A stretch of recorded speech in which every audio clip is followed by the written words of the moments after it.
নমস্কাৰ সকলোকে স্বাগতম জনালো কেএসকে এডুকেয়াৰ চেনেলটোলৈ। আজি আমি এই ভিডিঅ'ত আসাম টেট 2021 ৰ বাবে অসমীয়া ব্যাকৰণ আলোচনা কৰিম।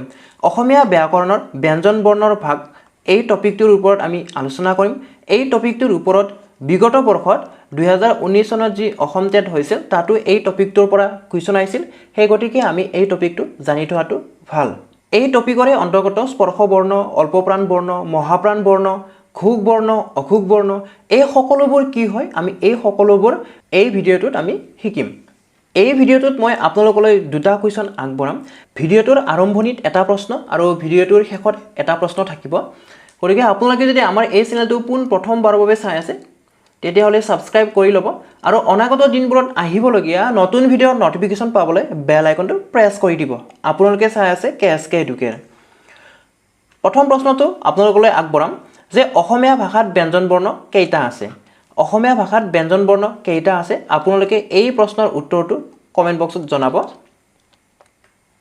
এতিয়া চাওক, ইয়াতে আপোনালোকে 25টা বৰ্ণ দেখা পাইছে কৰ পৰা মলৈকে। এই 25টা বৰ্ণ আমাৰ কি হয়? ব্যঞ্জন বৰ্ণ হয়। আৰু ব্যঞ্জন বৰ্ণৰ বিভাজনহে আমি এই ভিডিঅ'টোত আলোচনা কৰিম যে সংস্কৃত বৰ্ণ বিভাজনৰ মানে সংস্কৃত যিবিলাক বৰ্ণ আছে তাৰে বিভাজন আছে, সেই বিভাজনৰ আৰ্হিতে অসমীয়াৰ যিবিলাক বৰ্ণ আছে অসমীয়া বৰ্ণবিলাককো বিভাজন কৰিছে। কেনেকুৱাকৈ বিভাজন কৰিছে আমি আলোচনা কৰিম।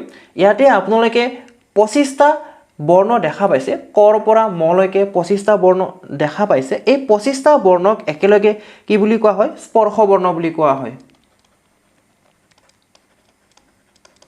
এই 25টাক একেলগে স্পৰ্শ বৰ্ণ বুলি কোৱা হয়। ইয়াতে পাঁচটাকৈ আছে।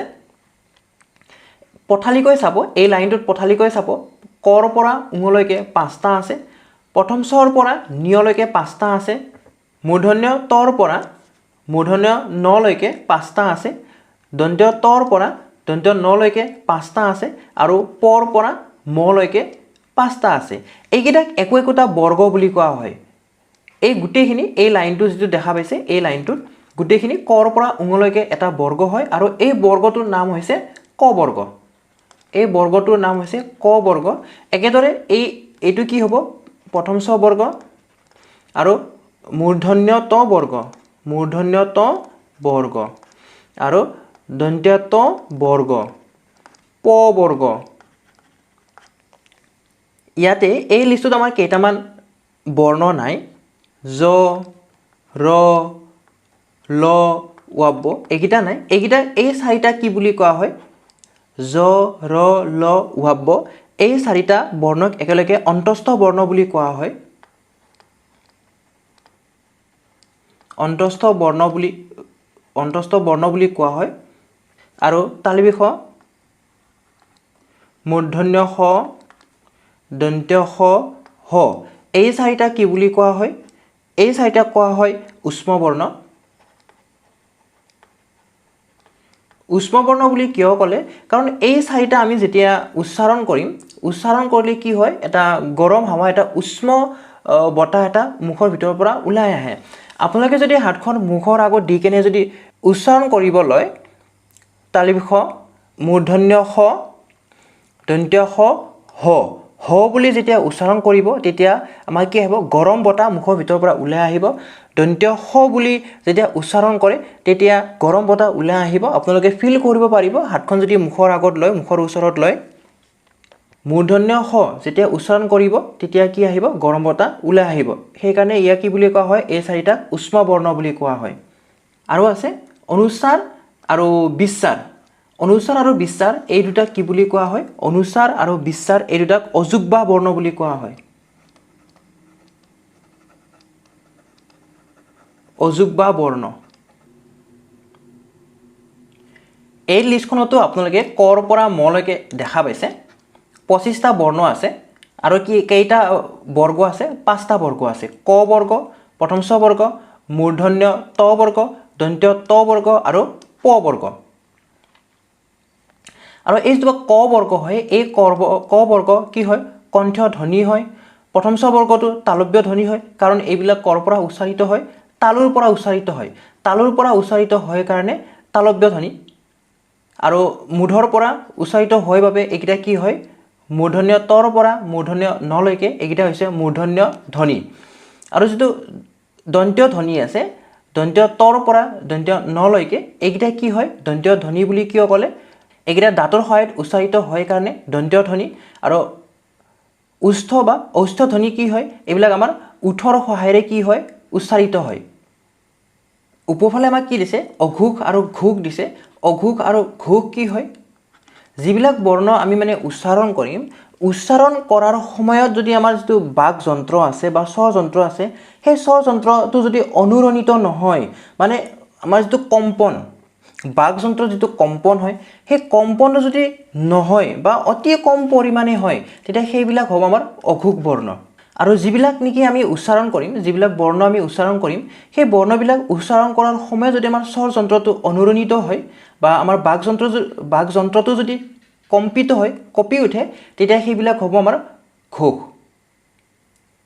এতিয়া ঘোষ হওক বা অঘোষ হওক এইবিলাক অল্পপ্ৰাণ মহাপ্ৰাণ আকৌ দুটা ভাগ থাকিব এতিয়া অল্পপ্ৰাণ কোনবিলাক হ'ব যিবিলাক নেকি ধ্বনি উচ্চাৰণ কৰিলে বা যিবিলাক বৰ্ণ আমি উচ্চাৰণ কৰিম সেই উচ্চাৰণ কৰিলে কি হ'ব আমাৰ নিশ্বাসৰ লগত জড়িত নাথাকে অঘোষ হ'লে অল্পপ্ৰাণ হ'লে কি হ'ব অল্পপ্ৰাণ হ'লে আমাৰ নিশ্বাসৰ লগত জড়িত নাথাকে উচ্চাৰণৰ সময়ত আমি মুখৰ আগত যদি হাত দিওঁ তেতিয়াহ'লে আমাৰ কি হ'ব বতাহটো কমকৈ ওলাই আহিব বতাহটো কমকৈ ওলাই অহা আমি ফিল কৰিম যেতিয়া নেকি আমি উচ্চাৰণ কৰাৰ সময়ত হাতখন মানে মুখৰ আগত ৰাখিম আৰু এইকেইটা বৰ্ণৰ যিটো স্বৰ থাকিব সেই স্বৰটো কি হয় কোমল হয় তো অল্পপ্ৰাণত আপোনালোকে কি দেখা পাইছে এইটো তলে তলে এই পাঁচটা ক প্ৰথম চ মূৰ্ধন্য ত দন্ত্য ত প এই পাঁচটা কি হয় আমাৰ অল্পপ্ৰাণ হয় মানে অঘোষৰ অল্পপ্ৰাণ হয় ঘোষৰো অল্পপ্ৰাণ আছে গৰ পৰা বলৈকে এই পাঁচটা আৰু